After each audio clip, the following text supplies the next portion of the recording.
જય માતાજી, જય દ્વારકાધીશ. મિત્રો તો કેમ છો બધા?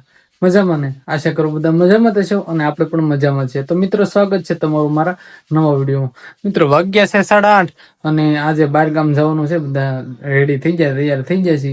કેમ કે આજ જવાનું છે આપણે 5 તલાવડા બાજુ હરિપર, એટલે કે અમરેલી ડિસ્ટ્રિક્ટ આવી જાય. ત્યાં જવાનું છે. દાદા બેન નું ઘર છે ત્યાં, એટલે આપડા ફઈ નું ઘર છે, એટલે ત્યાં જવાનું છે. અને બાય ટ્રેન જવાનું છે, એટલે હવે અત્યારે અહીંથી જવું પડશે અમારા વર્તેજથી. અહીંયાથી વાહનમાં વ્યા જવું, કેમ કે ગાડીને લઈ જવાનું નથી.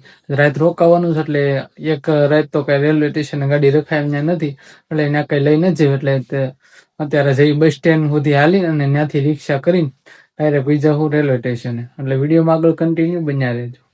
ફાઇનલી મિત્રો આપણે વાગી ગયા છે 9 અને રેલવે સ્ટેશન પહોંચ્યા છીએ. અત્યારે વર્તેજ રેલવે સ્ટેશન અત્યારે બધા બેઠા છે. હજી ટ્રેન આપણે આવવાની છે 9:30, 9:45 પહોંચશે. 9:30 ભાવનગર ટર્મિનસ થી નીકળે છે અને અડધી કલાક થાય અહીંયા પહોંચતા. એટલે મેં બધા અહીંયા વાટે છે. હવે ટ્રેનની ટિકિટ તો લઈ લીધી છે, બસ હવે ટ્રેન આવે એની વાટે ને બહાર અહીંયા બેઠા. આ બધું લહણ ને એવું બધું લઈ લીધું છે. ઠેલો પેલો બધો તૈયાર છે. મારે જવાનું છે માના ઘરે. મારા ફઈ ની પણ છે ને દાદાના બેન ના ઘરે, એટલે કે પપ્પાના ફઈ ની બોલે. એવું છે. તો હવે બધા બેઠા છે ને દાદા હમણાં પાણી પીવા ગયા છે. તો કઈ નઈ, હાલો હવે ટ્રેન ની વાટે છે. ટ્રેનમાં બેસી. મેં તો ટ્રેનમાં બેસેલા, હું તો ઘણી ફેર ગયેલો છું, પણ આ પહેલી ફેર જઈશ. કા પેલી ફેર એટલે એમ તો હું બેઠેલી છું, પણ બધી અલગ અલગ જગ્યાએ જાઉં થોડીક મજા આવે. કેમ કે હું આ જાઉં છું ના, પેલી ફેર જ જાઉં છું, એટલે બધે મજા આવે. ટ્રેનમાં બેઠવાની મજા આવે. બાને ઘણો ટાઈમ થઈ ગયો નથી ગયા એનો. ખબર કેટલો ટાઈમ થયા? 10 વર્ષ થઈ ગયા. મને એટલું બધું સાંભળતું નથી. જેમ કે હું હાવ નાનો હતો ને એ વખતે ગયા હતા, એટલા ટાઈમ થી નહોતા ગયા. પણ આજે હું બધા ફેમિલી વાળા બધા જાય છે, તારો જઈએ. એટલે હું, દાદા, સંજના ને બા ચારે જવાના થઈ. એવું છે. હવે તો આપણે ક્યારના ટ્રેન ની વાટ જોતા ને હવે ટ્રેન આવી ગઈ છે. ઠેઠ 9:45 થઈ ગયા ને હવે ટ્રેન આવી છે. અને ટ્રેનની એપ્લિકેશનમાં જોતા પણ એમાં કઈ અપડેટ હજી થતું નહોતું. એટલે એવું છે, વાટ જોઈને ખાઈ ગયા હતા. કલાકથી બેઠા હતા, ત્યારે આવી 9 વાગ્યાના તો આપણે પહોંચ્યા છે ને અત્યારે થઈ જશે 9:45. અંદર જગ્યા હોય તો વાંધો નહીં, જગ્યા મળી રહે ને તો વાંધો નહીં આવે.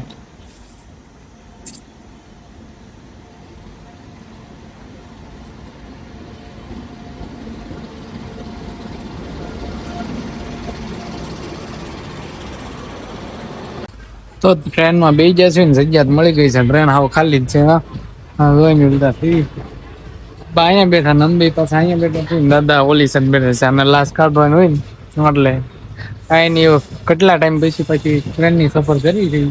એ પેલાની જયારે અમદાવાદ હતા ત્યારે સફર કરતા, બોટાદથી અમદાવાદ જતા. અને એકવાર છેલ્લે આપણે સુરત બેઠા ને જયારે પાછા બેઠેલા છીએ. જ્યાંની દમણ ગયા હતા ને એ વખતે ટ્રેનમાં બેઠા હતા. એના પછી હવે ટ્રેનમાં બેવાનો મેળ આવ્યો છે. લગભગ 5 થી 6 મહિના થઈ ગયા છે. કાંઈ નહીં, ટ્રેનની સફરમાં મજા આવે. તમે ત્યાં અમારા વ્લોગમાં તો કન્ટિન્યુ બન્યા છો. તો ફાઇનલી મિત્રો હવે આપણે પહોંચ્યા છીએ ધોળા જંકશન. અને આવીને ડાયરેક્ટ અહીંયા જો ચા અને સમોસા ને વેફર ને એવું લઈ નાખ્યું છે. નાસ્તો કરવાનો છે. દાદા એને ચાની સુસ્કી મારી દીધી છે, બાજી પીવે છે. એવું છે. અહીંયા ધોળાના સમોસા ફેમસ છે, એટલે આપણે સમોસા લાવ્યા છે. ડીશ 50 ના 2 આવ્યા, 25 રૂપિયાનો એક છે. આ વસ્તુ ને રેલવે સ્ટેશન કે બસ સ્ટેશન એવું બધું હોય એટલે આમ મોંઘું વધારે થઈ જાય. બીજા ભાવ કરતા વધારે મોંઘું હોય એવું છે. તો કાંઈ નહીં, નાસ્તો કરી લેવી. અને ઘણો ટાઈમ થઈ ગયો, તો વાગી ગયા છે 11 વાગવા આવ્યા છે. 12 વાગે કંઈક પહોંચવાના છે. તો કાંઈ નહીં, હાલો હવે નાસ્તો કરી લઈએ. તો મિત્રો ફાઇનલી હવે આપણે જે આવવાનું હતું ને આપણે સ્ટેશને પહોંચ્યા છે. ટ્રેન જો ઠેઠ ક્યાં આવતી છે ને અમે છેલ્લે ડબ્બે બેઠા હતા, છેલ્લા બીજા ડબ્બે. કાંઈ નહીં, હવે આપણને ગાડી લઈને લેવા આવેલા છે કાકાની. એટલે હવે જઈશું સ્ટેશનથી. ઘણા આગળ ઉતર્યા હતા, હાલીને જવું પડે જો. અને તડકો કે મારું કામ ખડો તડકો છે. ટ્રેન તો હાલો મળી સાજો ઘડી ઊભી ન રહે, કેમ કે સ્ટેશન હવે નાનું છે ને એટલે. તો કાંઈ નહીં મિત્રો, હાલો હવે જઈશું આપણે.